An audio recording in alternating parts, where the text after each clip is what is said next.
Have you ever wondered why people say yes when you thought they'd say no? The answer lies in the art of persuasion. This invisible force subtly shapes our decisions and actions every day, from the brands we choose to the people we trust. Unseen, unheard, but immensely powerful, persuasion is an art and a science, a delicate dance of words and ideas that can open doors, change minds, and move mountains. Today, we're exploring the profound insights of Dr. Robert B. Cialdini's influential work, Influence, the Psychology of Persuasion.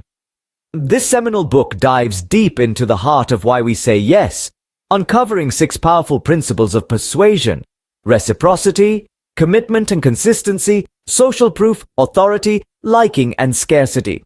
Each principle holds a key to understanding the human mind and influencing behavior. So, are you ready to unravel the mysteries of the human psyche and master the art of persuasion? Stay tuned as we delve into the first principle of persuasion, reciprocity. The principle of reciprocity states that we feel indebted to those who do something for us. This is a fundamental aspect of human nature, deeply ingrained in our social fabric, and it plays a significant role in influencing our behaviors and decisions. So what exactly is the principle of reciprocity? Simply put, it's the obligation to return a favor when someone does something beneficial for us. Think about the last time someone held the door open for you. Didn't you feel compelled to say thanks or maybe hold the next door for them? That's reciprocity in action. It's not just confined to small everyday gestures either. It's a powerful tool wielded by marketers, salespeople, and negotiators worldwide. Have you ever been given a free sample at a supermarket and then found yourself buying the product? Or perhaps you've received a charity appeal letter accompanied by small gifts like stickers or keychains, making you more likely to donate. These are classic examples of the principle of reciprocity at work.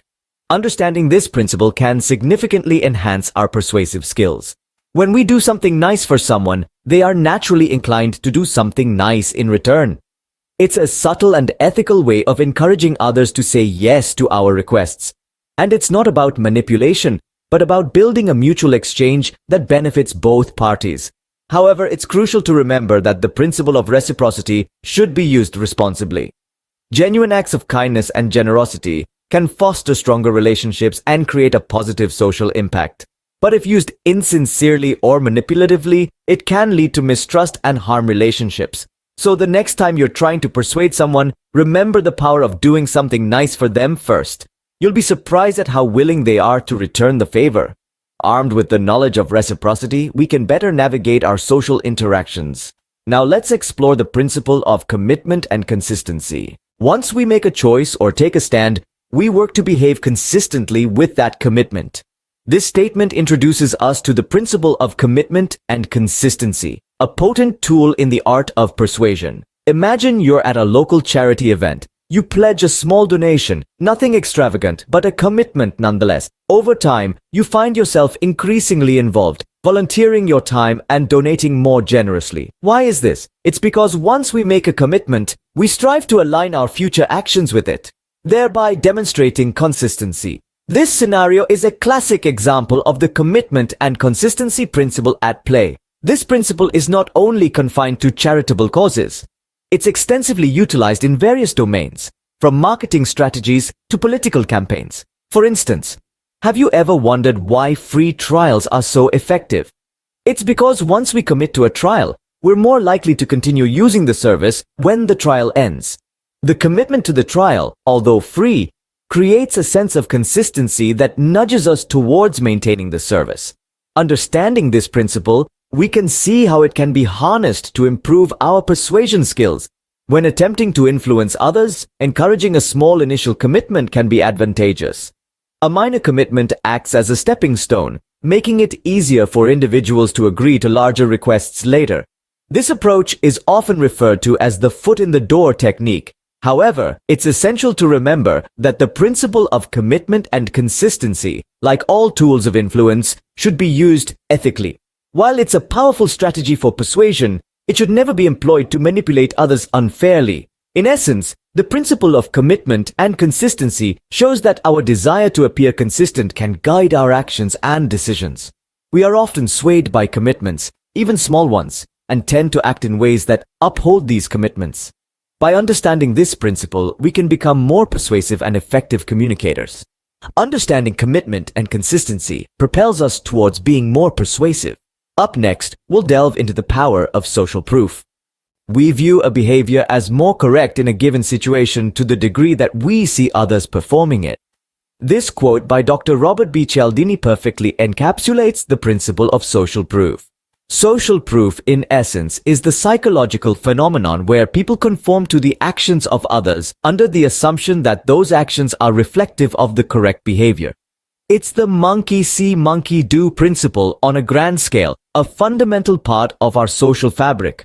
For example, imagine you're walking down the street and you see a group of people looking up at the sky. Even if you don't see anything unusual, chances are you'll stop and look up too. That's social proof in action. Social proof is not limited to physical actions. It also plays a significant role in shaping our opinions and beliefs. Take, for instance, online reviews. Before making a purchase or booking a service, we often look at what others have to say. We trust their experiences and let them guide our decisions. That's the power of social proof.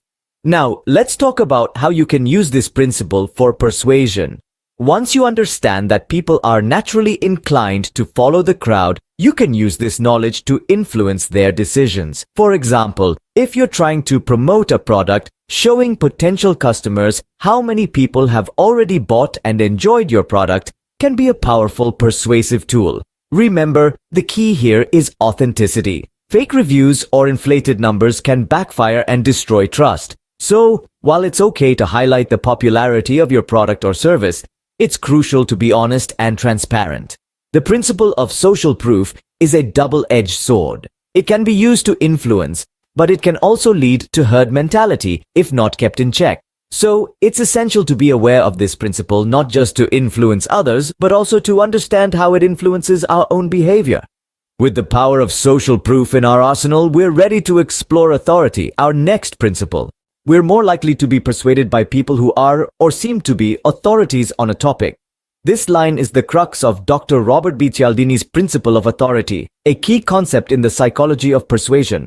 Authority, as Cialdini explains, is a potent tool of influence. It stems from our ingrained human tendency to respect and obey figures of authority. Whether it's a doctor in a white coat, a judge in a courtroom, or a professor in a university, we're naturally inclined to trust their judgment and follow their lead. We see the power of authority at work in various facets of our lives, from the advertisements we watch to the products we buy. For instance, when a skincare product is endorsed by a dermatologist, we're more likely to believe in its effectiveness. Similarly, when a fitness program is recommended by a renowned athlete, we're more likely to enroll. But why does this happen? It's because these figures command credibility. Their expertise and experience in their respective fields make their opinions and recommendations valuable. We believe they know what they're talking about and that their advice is worth following. However, the principle of authority is not just about having a title or a position of power.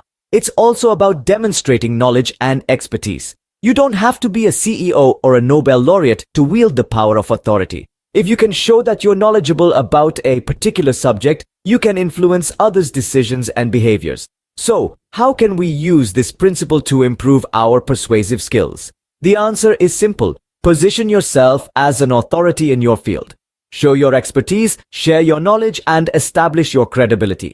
This way, you can earn people's trust, influence their decisions, and guide their actions more effectively. But remember, with great power comes great responsibility. Always use your authority ethically and responsibly. Misusing it can lead to distrust and damage your reputation. Authority is a potent tool in persuasion, but so is the next principle we're about to explore, liking. Let's delve deeper into the fascinating world of influence and persuasion. Stay tuned! We're more likely to be persuaded by people we like. This nugget of wisdom brings us to our next principle of persuasion, liking. It's simple, isn't it? We tend to agree with people we like and disagree with those we don't. This instinctive bias towards favorability is the driving force behind the principle of liking. But what makes us like someone? Is it their looks, their personality, or maybe a shared interest? Well, according to Dr. Cialdini, there are several factors at play. We tend to like people who are similar to us, who pay us compliments, and who cooperate with us towards mutual goals. These factors create a sense of camaraderie and rapport, making us more susceptible to persuasion. Let's dive into some examples to understand this better. Think about the last time you were at a car dealership. Did the salesperson try to find common ground? Perhaps a shared love for sports or music. This is a classic application of the liking principle. By establishing similarities, the salesperson makes you feel more at ease and thus more likely to buy. Now let's take a look at the world of advertising.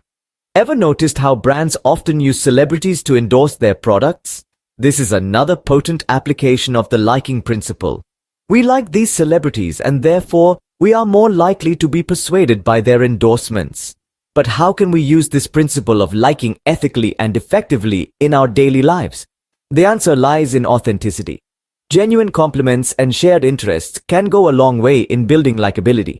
So, whether you're trying to persuade your boss for a raise or convince your friend to try a new restaurant, remember to use the power of liking.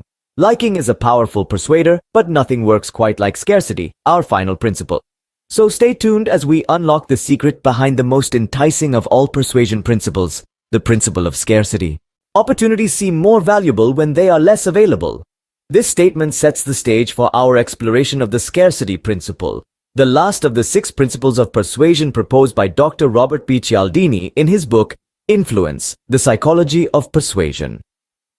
The scarcity principle is a psychological concept asserting that people place a higher value on an object that is scarce and a lower value on those that are abundant.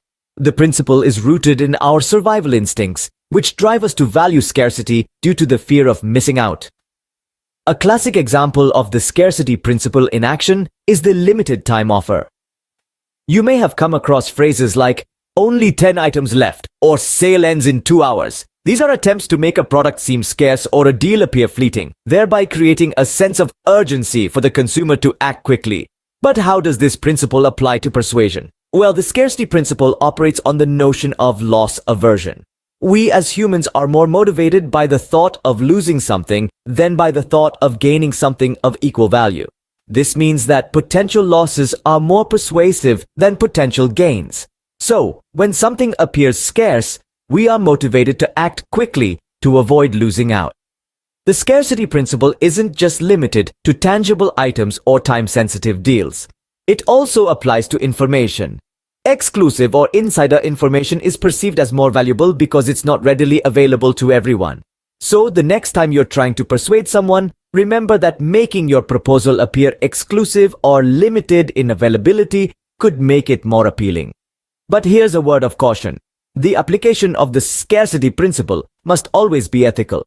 Creating false scarcity can lead to mistrust and damage your credibility. Scarcity is a powerful motivator, but how do we apply these principles in our lives? Let's find out. Now that we've explored the 6 principles of persuasion, how do we apply them in our lives? Let's begin with the principle of reciprocity. In our daily interactions, we can use this principle by offering help, sharing knowledge, or even by simply offering a smile. Remember, it's about creating a balance, an exchange of value that feels fair and genuine. Next, commitment and consistency. This principle can be leveraged in personal goals or professional projects. Make small, consistent commitments and stick to them. Over time, this consistency becomes a part of your identity, and others will perceive you as reliable and trustworthy. Moving on to social proof. Ever noticed how you're more likely to try a new restaurant if it's bustling with customers? That's social proof in action.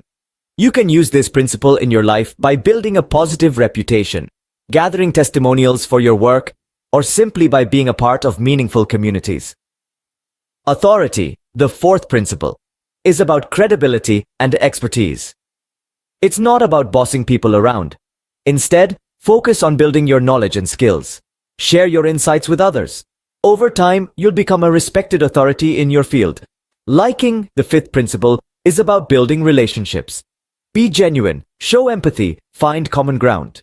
People are more likely to be influenced by those they like, so cultivate positive, authentic relationships. Finally, the scarcity principle. This doesn't mean creating artificial scarcity. Rather, it's about valuing what's unique about you, your services, or your products. Emphasize what sets you apart. Remember, these principles aren't tools for manipulation. They're insights into human behavior. guides to understanding why people act the way they do. It's crucial that we use these principles ethically, with respect for others, autonomy, and dignity. Understanding these principles isn't just about getting people to say yes, it's about creating genuine connections, fostering mutual understanding, and building a world where communication thrives.